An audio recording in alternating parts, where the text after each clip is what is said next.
Hi, Crime Junkies. I'm your host, Ashley Flowers.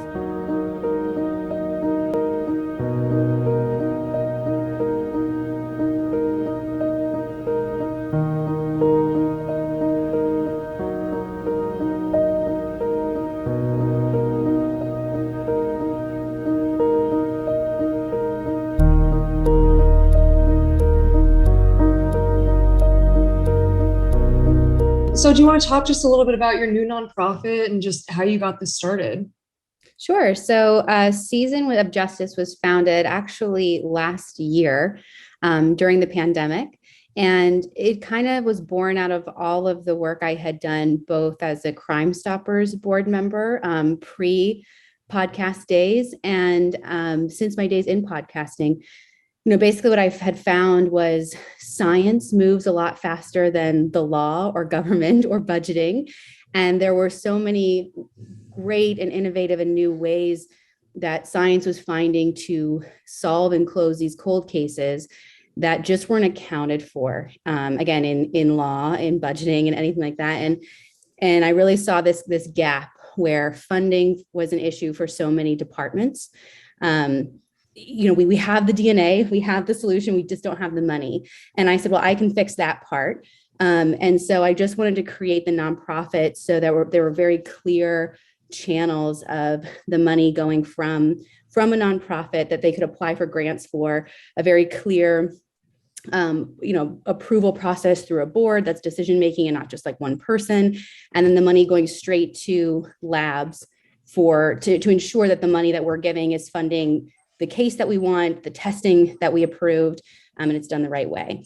Law enforcement can apply for grants, but so can families. I think that's kind of an interesting perspective. Do you want to talk a little bit about how you made that decision to offer it to both kind of entities, I guess? Yeah, I'd love to, because I didn't want to box us into just one thing. Like I said, science is moving fast, law is moving fast.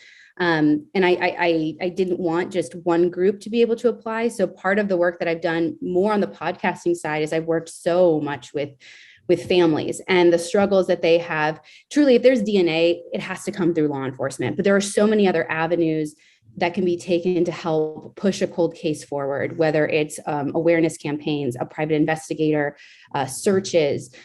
There's been a number of ways we've worked directly with family where funding, again, has been an issue. And so I wanted to have a mission statement that opened a door for them as well. That if there's a way to push your family member's case forward and all that's standing in the way is funding, there's an avenue for you as well.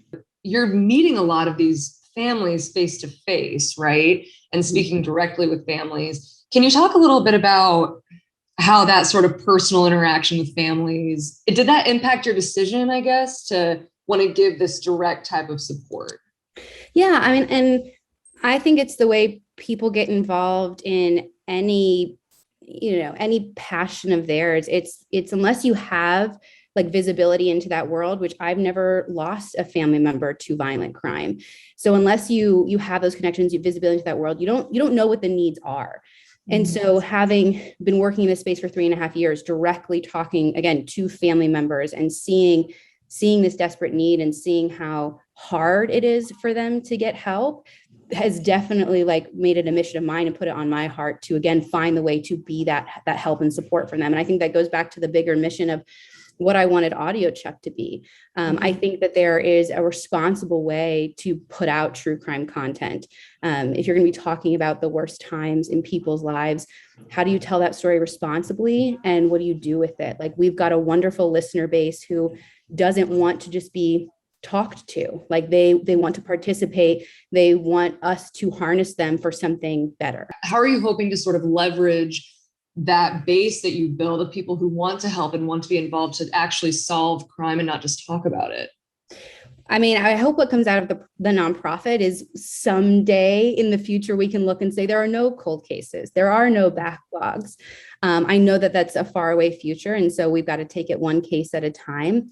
But I think the nonprofit stands for something bigger. I think it can show people there are ways to engage. You don't have to be the cold case detective who's on the case to make a difference. You can find organizations like ours. There are I mean, so many nonprofits we engaged with before we even had our own. Like we've done over $900,000 in charitable giving in other organizations too. And I think you find the story that speaks to you, and then you decide, okay, well, what can I do next? More than just letting it move you, how can you make a difference? How can you advocate for change? How can you help move the needle in the true crime space? And I hope our nonprofit does that, but I hope that our nonprofit shows people that no matter what field you're in, no matter how far away you are, there's something you can do, whether it's your time, whether it's advocating, whether it's giving a dollar.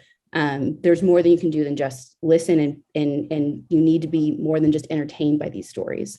And the actual grants, as far as what you're offering for families and what you're offering for law enforcement, can you talk a little bit about those?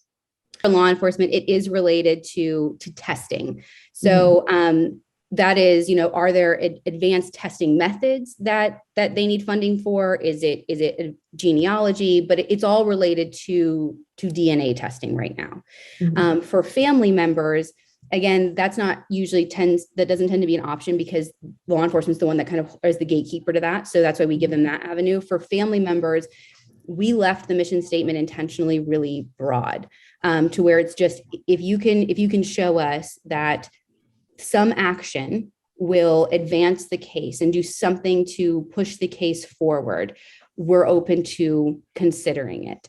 The same thing does apply for family members. They have to provide us with an invoice from a third party. Again, we don't give money directly to people. It all goes to third parties. So again, is that a billboard? Is that a private investigator? Is it a canine search team? Whatever you can show us that you're like, I think you can move one step forward, but this is the thing that we just can't get to. It's that. And we left it intentionally vague so that we didn't box ourselves into a corner. And while I've met with a lot of people and I can come up with a lot of scenarios in my mind, I did want to leave the door open to the person who I haven't met, who I hadn't thought of yet. Right.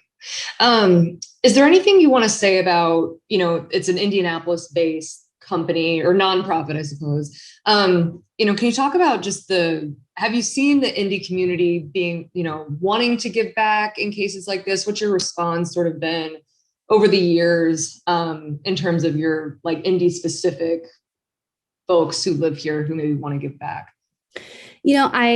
I think that the Indianapolis community is great. I mean, there's a reason I chose to keep my company here, Audio Chuck. There's a reason I chose to have a nonprofit founded here.